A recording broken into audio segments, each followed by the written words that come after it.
I'm back again to let you know that if you have a business, please reach out to your local community college or a business resource locally. You have SCORE, you have Toastmasters. There's a lot of people out there locally that will help you in development and structuring and figuring and learning your business out.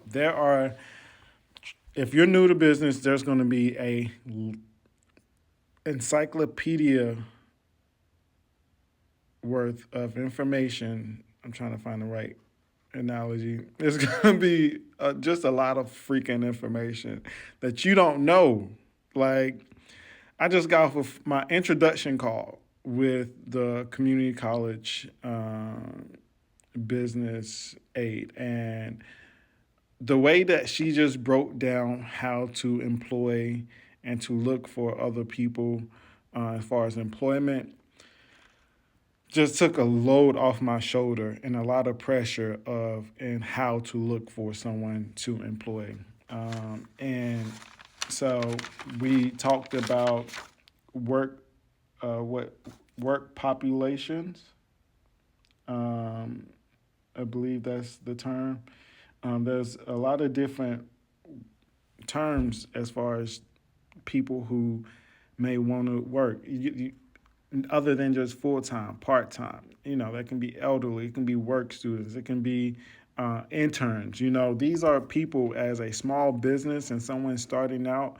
You can take advantage of, and you're not taking advantage of because you're helping those people that may not be able or that can be in transitioning. Just make it very clear. You may, as a small business, 2 months of freedom could help you. Someone that is transitioning out of their previous job and may not want to stay with you long term, you can state that. It's nothing wrong with saying you may want 2 months of help, and then that takes pressure off of them because they may be looking for a job in between. And you do have to look at, it could be risky, hiring someone that is just looking for a month. But think about that time that you're able to get back, and you may be able to double up on something that you wasn't able to do previously, like maybe going to a networking event. You know, um, and then also you gotta look at the time periods that you're looking to hire. Are you looking to hire during the summertime? When are you able to? When is the best time for you to maybe able to kind of train someone? And then also the summertime, college kids are out, so they are looking for 2 months and 3 months of employment. So that is a very very prime time for a small business to hire maybe a temporary worker or maybe during the holidays. What else we spoke about? Grants, the getting grants and getting loans, right? So a lot of times people say, what's your business plan? What's your business plan?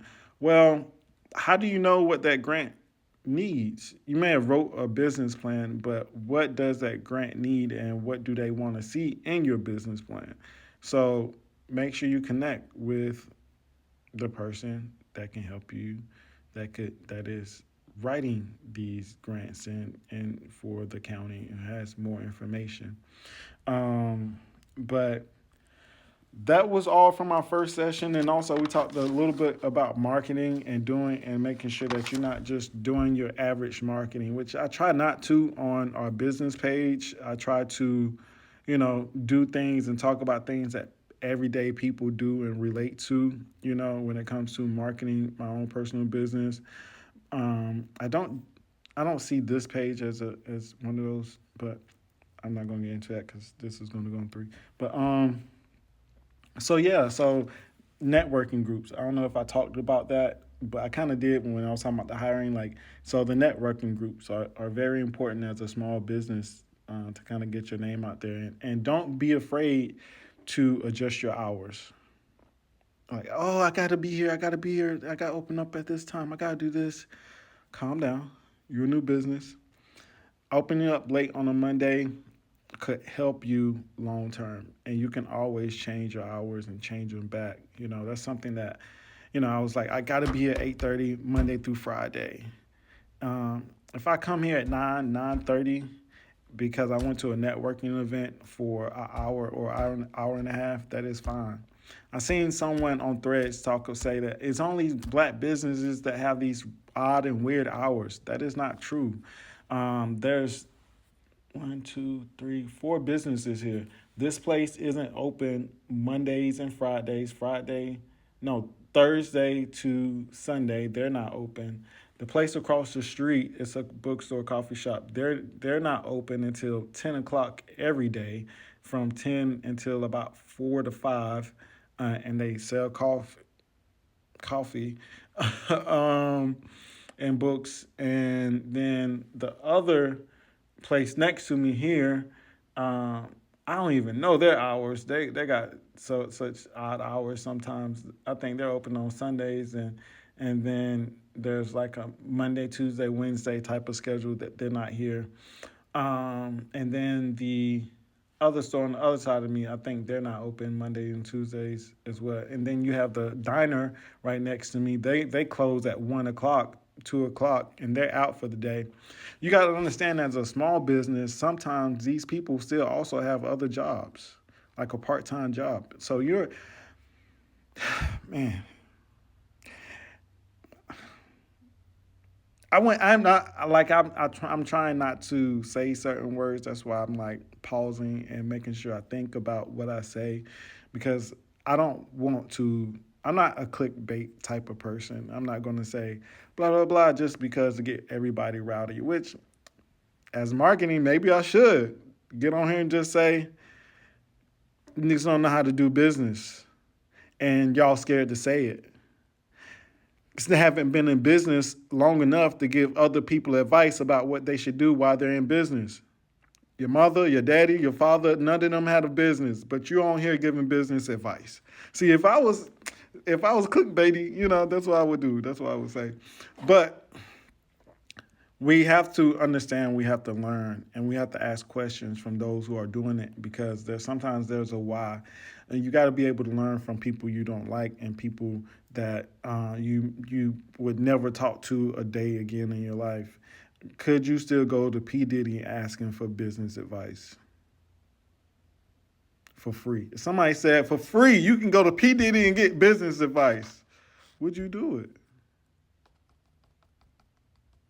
So those are the type of things and conversations, and I'm one of those type of people where I can learn from anywhere. If a bum walk, and that's the thing, that's another saying someone kind of taught me.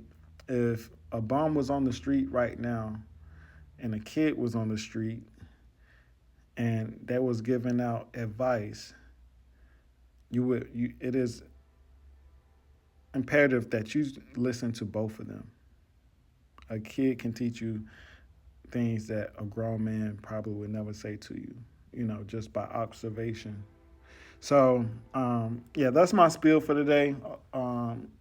Find a local counselor, go to your local community college. I'm going to shout out Felicia here in Burlington, North Carolina. That's who I just spoke with, just in a 30-minute call, an introduction call.